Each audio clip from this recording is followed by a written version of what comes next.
Hi, it's Paul Banis with GreatDad.com, and I'm here with my weekly conversation with dads and taking a look at modern fatherhood. And I got a little bit of a different spin because usually we talk to a lot more of a younger dad audience because a lot of this content is for dads who are really in the prime of parenting. But today I've got Al Lyman, who's, I don't know exactly how to describe you, Al, but you are a polymath, a generalist in terms of longevity and healthy aging. So I welcome Al.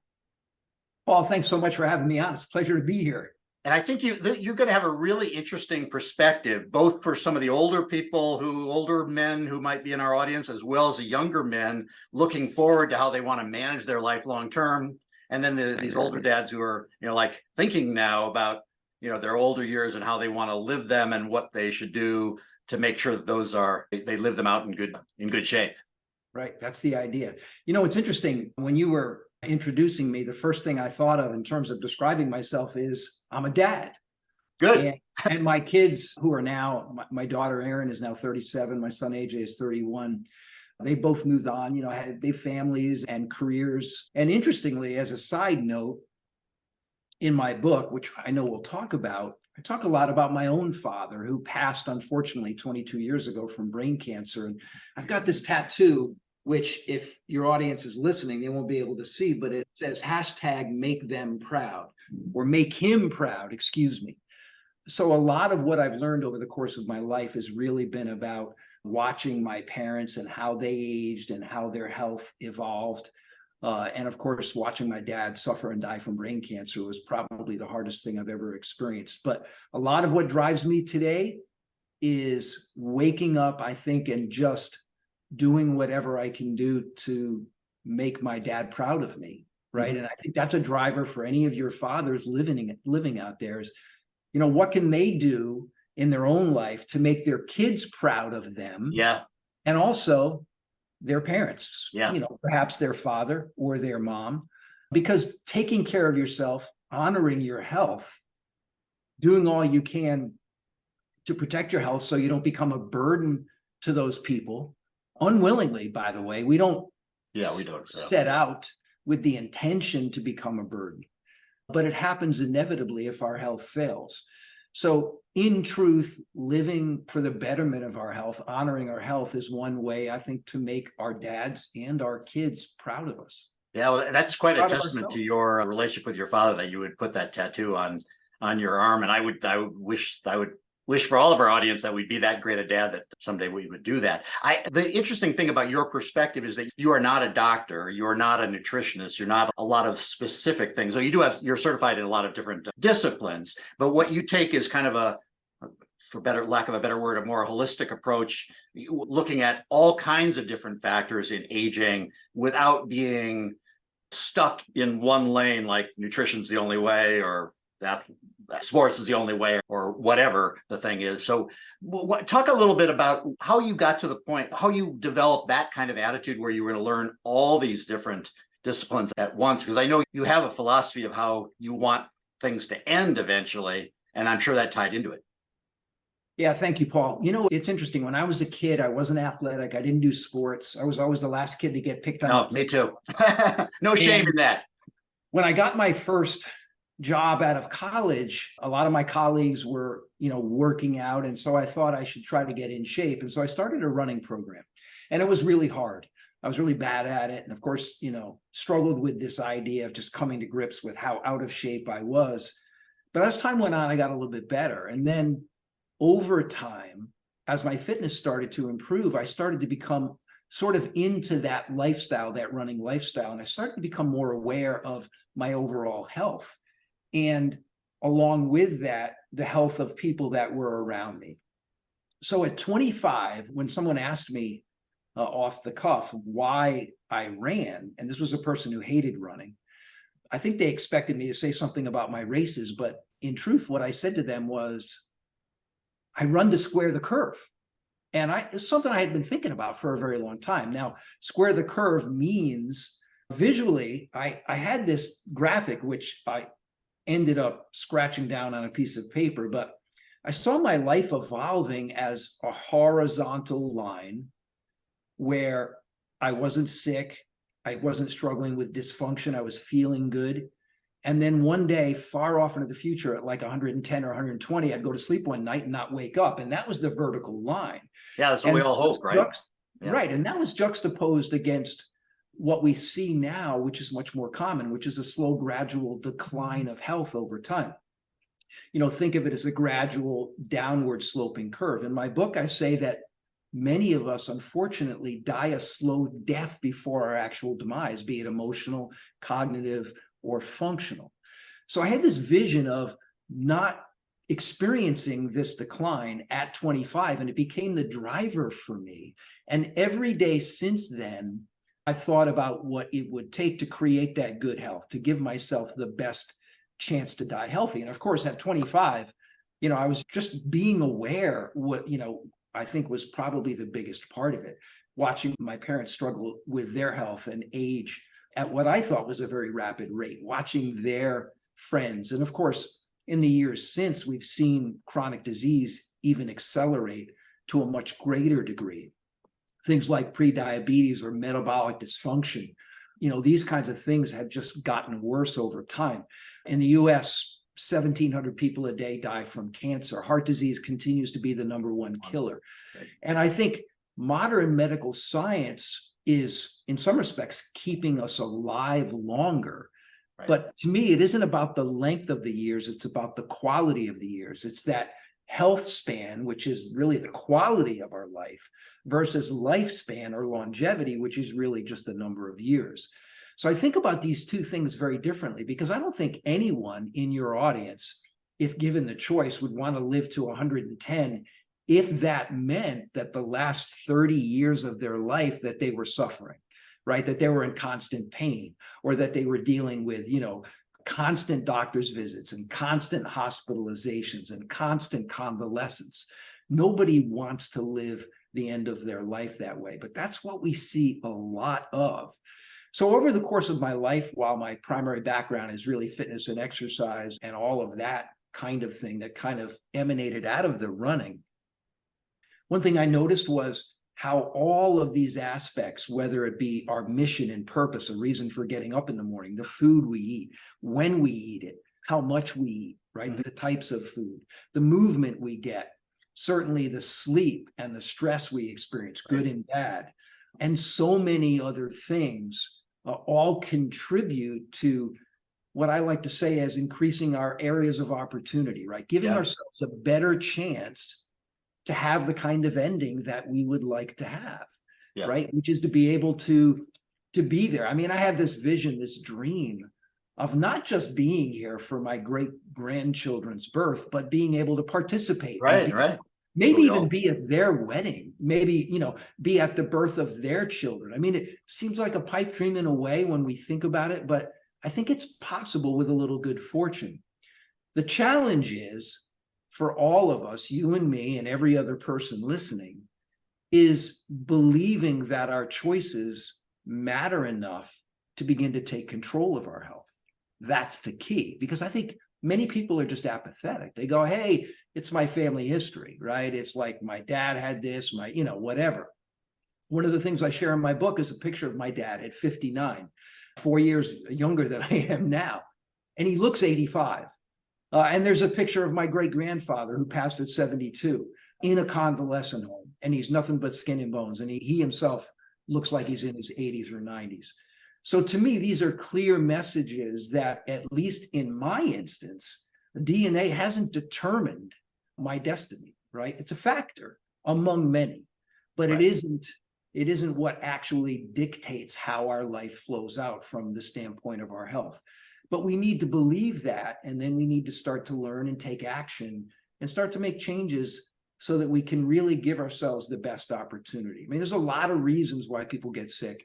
It's a great mystery in many respects.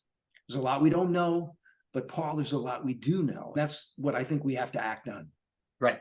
So I don't want to spend too much time talking about the younger people, because I think there's probably enough in the media about all the different categories. But I think your advice probably to the younger guys, 25, 30, 35, would be to start thinking about this and start realizing that you have to make changes, better to make changes early on to not suffer that maybe, 30, 40 years, like you say, in a wheelchair and a convalescent home. Because when you get to closer to our age, that becomes not just just a concept, but like you say, you've learned from your parents, watching your parents and their friends age in that way, and it's not a fun thing to see. Well, moving on to older men, because I also work with dads 55 plus dealing with empty nesting and finding meaning later on in life. Sure. What would be the top things that you would suggest to an older guy in that cohort that they should start doing if they haven't started doing now yet? Well, I think, always at the top of every list, and we can talk about, mission and purpose and all of these other things which become really important. We've got to have a reason to get up in the morning. That is, and so fundamentally attached. If you don't find meaning and really work at finding meaning, a lot of the exercise and everything that you do is not going to matter as much if you don't have that purpose. Yeah, it's interesting. There's a chapter in my book on blue zones, and one of the things we can learn from the Okinawans or the folks that live on the island of Sardinia. The blue zones, as you may know, are the regions of the world. There are 7 or 8 of them where there are more centenarians than in any other location on the planet. And we can really learn a lot about how these people live. And the Okinawans have a word, ikigai, to describe. Oh yeah, ikigai, yeah. Right. And so I think it's fascinating, to look at those things. But back to your question, because I want to stay on topic just like you do, right? We could talk about this for hours, trust me. At the top of any list, when I talk to folks, especially in that 55 and older age group, what's the most important thing? To me, first and foremost, it starts with resistance training and strength training, fundamentally. So we can talk about exercise and we can talk about all of the different aspects and types of exercise that are important, and they are extremely important. But among, cardiovascular exercise and flexibility or mobility oriented exercise, to me, strength training is number one. And here's why. There's something clinically, the term is sarcopenia. What it means is muscle wasting. So from the time we're about 30 to 35, we start to lose muscle mass, and that loss tends to exponentially increase as we age. And it can be somewhere, the rate of muscle loss can change depending on a number of factors. But if there's one thing I've learned, and that is when you become weak, when muscle tends to go away, there's much more stress on the joints. Osteoarthritis tends to increase. Other factors come into play that increase our level of dysfunction, that make daily activity more difficult. And there's also lots of other factors that are actually physiological in nature, chemical in nature, the secretion of myokines from muscle that's activated, for example. Right. Number one is maintaining muscle strength, engaging in a strength training program that allows us to maintain our ability to move and function. Despite all the things about aging and longevity that are still somewhat a mystery, there's no mystery about function. It starts with, of course, our ability to move our joints freely through the range of motion. But in many respects, it comes back to muscle strength, number one. I mean, if your listeners could take that one thing, which is to say, okay, I'm going to wake up tomorrow and I'm going to start to learn how I can engage in strength training that's effective and efficient. There's a chapter in my book on isometric strength training, which is the simplest and easiest approach. You don't need equipment. You don't need skills. You don't need to go to a gym. You only need about 10 to 15 minutes a day, and you can create a lot of muscle fatigue and really start to create integration and engage muscle. And that's exactly what we need to do. So that's number one. And I would say number two is really a broad recommendation for every single person. And that is to start to focus on eating real food and eliminating or reducing the amount of processed food. Yeah. Now, this sounds simple enough, right? I can tell you, after all of the years of study and experience with regard to nutrition and diet and all of this stuff, I mean, if someone, like, hey, what's your one recommendation? I'd say, eat real food. Again, sounds simple, but the reality is processed industrialized food is ubiquitous. It's everywhere. constant messages for people to eat frequently, which is not a good idea, and to eat these foods which are convenient or packaged or last a long time. And sometimes look like they have a health benefit to them. That's correct. Them, but it's all marketing, and it's all, unfortunately, largely driven by, the profit margin of food manufacturers. Their ideas are very clear. What we need to do is create foods that have a great mouthfeel, that are addictive, that look good, that taste fantastic, and just keep people, get people eating these things constantly. And there's so many downstream negative effects from that processed food that we could talk about at length. But the reality is, if we could just take a step back and say, hey, how can I just eliminate one processed food from my diet and replace it with a real food?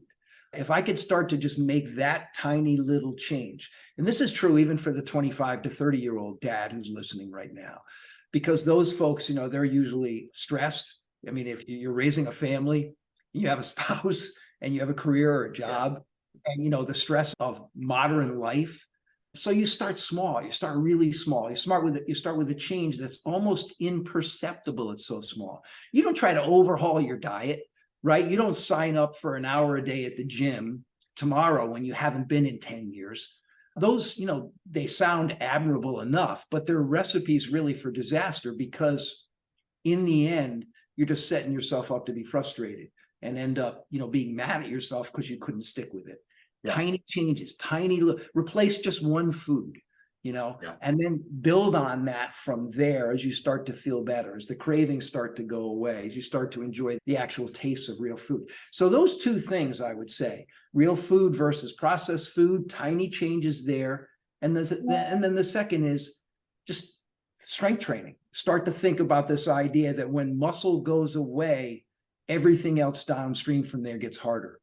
So what would you say to somebody in that plus 55 cohort who hasn't done, like I'm talking about myself, who hasn't done strength training in a while? I've done that periodically in my life, but for whatever reason, COVID shut my personal trainer down, and then I haven't gotten back into it. And now I'm 65. Have I missed the boat because I didn't start actively doing this at 40? Or would you say, like, I expect you to do it, like, it's never too late, start today and you can still catch up? But there must be some point where it doesn't really matter, right? Or does it? Well, I absolutely believe it's never too late, because the idea is that you're not going backward, right? I mean, there's a reason why the rearview mirror in your car is really small and the windshield is really large. You can't look back at what could have been, what if, whatever. I mean, if you're 55 and you haven't done strength training before, it pays no mind to worry about what you should have done at 40. What you have to do is make a decision to just try to make the years and the days and the months and the weeks ahead the best that they can be. And your body is amazing in its ability to heal itself if you just stop picking the scab, right? So you start to build some skills and start to learn more, and you can absolutely make remarkable changes. Can you undo the past? Well, I don't know. That's a question I'm not smart enough to answer, but I do believe I've seen it time and time again. Yeah. I've seen people transform simply because they started to act in their own behalf. Yeah, but I have heard the ideal time is by the age 40 to have a consistent strength training routine, because otherwise your muscles they don't atrophy, but you lose that muscle mass, like, as you say, and it's harder to maintain that. It gets progressively harder. Right. I mean, I wish I could paint a pretty picture. It's not a pretty picture. Right. I will tell you that as I sit here right now at 63, I'm stronger than I've ever been, which is saying a lot considering I've done it for my entire life.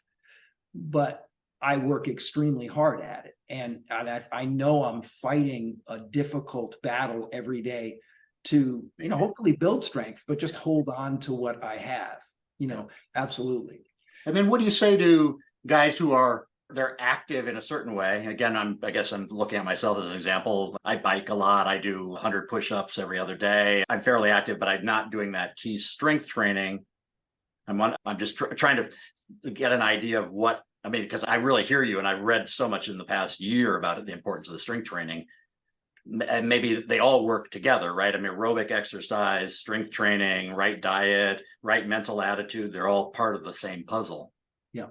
You bring up a number of interesting questions, and I want to try to answer them and address them. The first thing is, You know, and I know that the great majority of your audience is probably sitting there listening right now going, well, I play golf 4 times a week. Yeah. My wife and I go out and walk for an hour, Right. 5 days a week. I don't know what Al's talking about, man. I'm doing it, Yeah. I don't, or I don't have time to do more than what I'm doing. Right. So the reality is, Paul, there's a continuum. And for somebody who never moves, never gets up, getting up and walking for 5 minutes is a big win. For that person, that's where they're at. And that's tremendous that they're making that change. For the person who's playing golf 4 times or 5 times a week, or who's walking for an hour a day, I would say that's fantastic. That's great, but it's not enough. It's not enough because as you're playing golf, your muscles are going away. As you're walking, you're not loading your muscles in any specific way to fight the effects of sarcopenia. Are you getting a very low level of cardiovascular exercise? Sure. Is walking good for you? Sure. It's not enough. It is not enough. That's the simple fact of it. It's why I didn't say, to answer your question earlier, walking's number one, because as a general rule, it's not. So I think every single person needs to look at where they're at relative to where they want to be, and then understand that they may still need to make some changes. That you may, if you're walking 4 or 5 days a week, 2 or 3 of those walks, instead of doing an hour, do a half hour and do 20 minutes of isometric strength training instead, right? Or that kind of thing. In other words, you start to exchange the time you're spending here to spend it there. You said earlier that, you do 100 push-ups a couple days a week. And I want to point out that's absolutely strength training. In fact, I believe that aside from the isometric training that I mentioned earlier, which is far and away the easiest way for people to get started, bodyweight strength training is the ideal approach. And I've got a program on my Pursuit Athletic Performance website that's called the Foundation Bodyweight Strength Training Program. So exercises that are entire body weight oriented. You're learning how to control your body weight. You're improving your balance. You're improving mobility and flexibility as you're moving through these exercises. And their lower body, upper body, it creates integration. It's more functional. I don't like that word, but it's more functional in nature, right? So that to me is much more important than saying, oh, okay, Al said I got to strength train, so I'm going to go to the gym and try to pick up heavy stuff. Because that is a recipe for injury. Yeah. That's a recipe for injury. And that's not what we want. Right. In fact, when I say strength training, I'm not saying go hire a personal trainer who's a former bodybuilder and who says, come over to this barbell and let's see how much weight you can pick up. Right. That is a mistake. Don't let that happen, because those are recipes for disaster for one simple reason. We need fundamental movement skills to be in place first before we start to engage in activities which are highly skilled. Again, in my book, which I've already mentioned once, I've got a chapter on how to improve your stability. It's such an incredibly complex topic, but I address it very simply. It's where everybody should begin. It's sort of developmental in nature. It's something we learn as infants and as children. We lose it as we get older. Very basic stability. How to improve that? That's where you should start. And then the isometric training. Again, you don't need a skill. You don't need a gym. You don't need fancy equipment, but you do need to follow some directions, utilize your breath, and do a few of these exercises, and they teach you how to get started. So but I would guess that yoga would be the type of activity that would do a lot of these things at the same time, because there is a strength component there, there's a flexibility component there, there's a stability component there, and there's a mind component there. Does that work, or am I wrong about yoga? No, I think yoga, we can talk about it in general terms, but the reality is every yoga class is different, and different forms of yoga have different areas of focus. Right. But but to be fair, listen, yoga is a tremendous practice that brings so many benefits. But I will say, in my 10 years working in clinic in a gait analysis lab, I owned a gait analysis lab with a sports physician. We worked in clinic for about 10 years. That was working with people who were injured or who were recovering from surgery that was orthopedic in nature, or who wanted to avoid injury. These were athletes that wanted to get faster. And one of the things that I learned over those 10 years that were, there were people who went to yoga religiously. And so they had very high levels of flexibility and mobility. That is to say, joint mobility, the ability for joints to move freely. They're very happy in those yoga classes, but they didn't engage their muscles in the ways that they need to. So they were getting weaker as time went on. And they also weren't addressing cardiovascular fitness in any real way. So I think yoga is fantastic, but again, all of these pieces of what I think of as the aging puzzle, we want to make sure we get a balanced approach. So if we're going to pursue yoga, we want all of those aspects that you mentioned to be part of it. Mm-hmm. Okay. So we've touched on a lot of these different elements, and some of them maybe are kind of like obvious. I mean, everybody, like my wife is constantly telling me strength training. Are there any things that you would say that people don't think of when they think of this, getting set at early on or maybe older age, that is maybe a secret that you've discovered along the way that does make difference, like eating tomatoes I don't know what it is, some miracle cure. We're looking for a miracle cure out. Well, you know what? The healthiest food that people are probably not eating on a regular basis is celery. How's that for you? Celery is actually very high in nitrates, which is sort of a building block for nitric oxide, which is extremely important. You think of Viagra. What is Viagra? It's a vasodilator. It's basically introducing more nitric oxide to your body, right, to increase blood flow. So celery and arugula and beets are 3 foods that are high in nitrates, and they're actually very healthy for you. So there's your magic bullet right there. Listen, Paul, your question made me think of something. I've been working on putting together some ideas for a TEDx talk.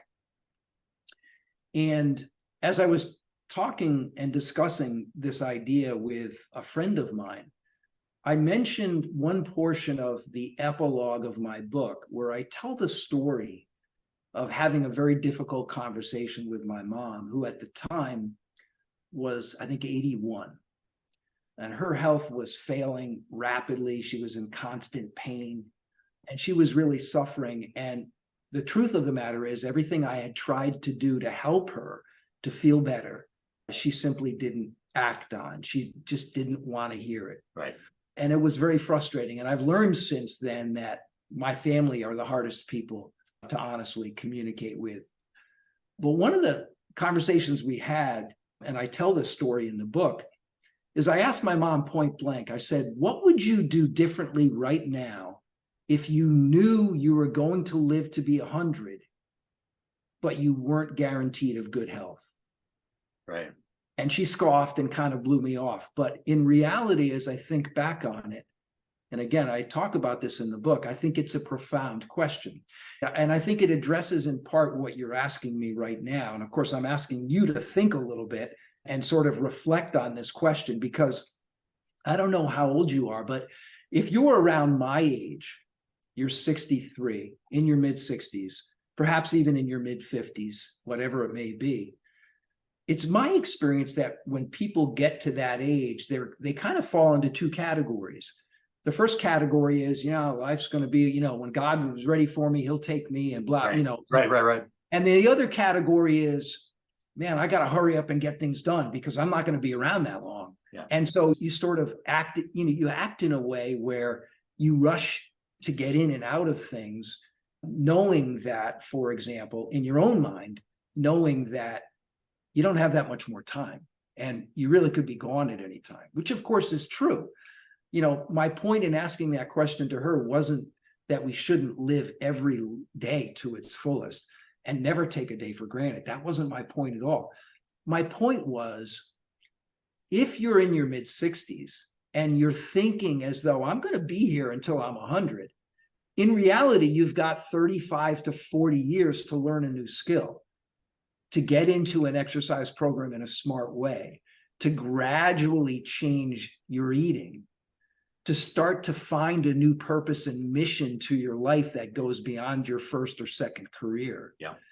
To literally embrace a growth mindset, a mindset where there's time for you to learn and grow.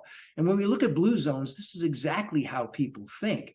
You know, the average Okinawan is as involved in their 70s or their 80s in their community, and, you know, in pursuing meaningful activities. Could be as simple as helping their neighbor or babysitting grandchildren. It doesn't have to be some big, massive purpose. But the point is, I think what I would suggest to your listeners is to stop and think for a moment. If you're that age, what are you really approaching your life in a way where you can give yourself time to do it the right way? Because we don't want to rush into an exercise program, end up injured, end up having a knee replacement because we did something dumb in an effort to go at it really quickly. You know, take some time to learn skills, learn some basics and fundamentals, really start to understand what you're trying to achieve. And then when you move at it that way, a year from now, you're much better off than you would have been otherwise. And you're looking at life, particularly the second half of your life, in a very different way. So it's a different way to think.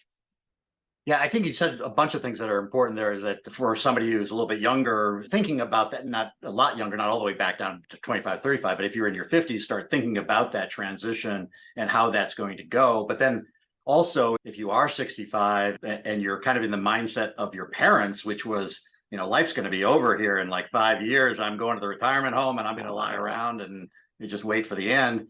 You probably should switch that mindset to thinking you may have 30 years. My mom is 93, her sister's 97. If I took the example of my father who died at 67, I would be looking completely differently at, you know, my savings account and everything else. So there's a lot of inspiration there, I think, in grabbing onto that idea that you got a lot of time left, and if you've done things right, you're gonna live those years with in the best ways that you can, with a little bit of good fortune, and taking personal responsibility for how it's going to flow out. You know, one of the things I said about my dad was, I think, like many of his generation, they placed too much trust in the healthcare system, too much trust in their doctors, too much, you know, trust in, they didn't really understand the environment and the dangers in their environment. So it's really about taking personal responsibility and understanding that if you're going to create a great second half to your life, if it's going to happen and manifest the way you want it to, in your mind's eye, your sort of ideal way to go out, that you've got to take an active role in creating that for yourself. Yeah, that's really important. Well, great. You've got the book you've got is Age Well and Feel Great, The Proven Path to Solving the Age Puzzle. And I love the way you've studied all these different disciplines, because we tend to just think of, I'm going to, you know, eat a carrot, or I'm going to take this drug, rather than having this overall approach. And doing one thing doesn't give you a pass in all those other dimensions, I think, if you want to really age well. And your whole message is living this last chapter, I shouldn't say last chapter, but living this chapter, which is what we all do, in a way that is good and positive, and then hopefully going off into the sunset at some long distant future in a non-painful, non-horrible way, which we've seen older people do for years. Yeah, I mean, when we look at dementia right now, for example, Alzheimer's and other forms of dementia, the rates of these illnesses are skyrocketing, and it's incredibly sad. Well, some of it is, though, to be fair, some of it is due that we're living longer, and now the people who would have died at 65 now live to be 75, and then they have dementia at 75. But I take your point. I think we don't know what we don't know about dementia at this point. Yeah, I mean, of course, you know, as you can imagine, I engage every single day in learning what science is teaching us every day, and what we're learning, you know, on the research side of things. And there's incredible insights now into the metabolic connections between mental illness and dementias. In fact, you know, Alzheimer's is now thought of as, you know, as sort of the mental type 2 diabetes in many respects. Yeah, so I've heard all kinds of links certainly to drugs, things that we kind of took for, like Ambien, for example. Overuse of Ambien can lead to dementia. There's a whole bunch of other things like the GERD. Yeah, it goes down a long list. You know, as I sit here in front of you, other than an occasional antibiotic after dental work, I've never taken a prescription drug. Yeah. And I think that certainly makes me a very rare person in this day and age, because I think the average 63-year-old is on 4 different prescription medications. Yeah. And all of those prescription meds all have side effects, and those downstream side effects are not good. Yeah, and we don't know a lot. Yeah, and half of them we're not aware of. So it really is, this simple idea that what we really want to do is, over some period of time, adapt a lifestyle that honors our health, where we take personal responsibility. And that requires a change in mindset, because it isn't like follow a diet to lose weight. Diets don't work. They never worked. Counting calories has never worked as a long-term solution for nutrition issues or diet issues or weight issues. And by the same token, it isn't like I'm going to exercise for some period of time. And, it's, again, Paul, it's a lifestyle where what I think of is demonstrating self-love, because some level of self-discipline, some level of self-care, those are, in my mind, the sincerest forms of self-love. It's how we advocate for, the way we want to live our lives. As my tattoo says, make him proud. It's the way that I can best live my life to advocate for a certain approach, where I'm trying to share what I learned and trying to make the world a better place, where I know my dad would be proud of me, and my kids are certainly proud of me. And I think that, it all really comes full circle, because in the end, we don't want to become a burden to those, those that, we love the most, that we least want to burden. I mean, there are countless people out there that are my age that are watching, their parents fail, that are dealing with guilt and all kinds of, emotional challenges with how they deal with these situations of declining health, and watching somebody die a slow, gradual death. And it's tragic and it's sad. And in many instances, it doesn't have to be that way, but it requires us to act, to believe that we can actually be stronger in our second half. Right. Well, good, Al. It's really been a pleasure chatting with you about this. I'm inspired to go to the Y and sign up for the strength training and take it to another level. You can find Al at theallyman.com. That's ALYMAN, theallyman.com. And there's a link to the book, as well as the other website that you have, which is Pursuit Athletic Performance. I've got some online courses there that are really strength training, mobility training, flexibility training, simple follow along online courses that you can sign up for and have at it in the comfort of your own home. So a lot of resources out there for sure.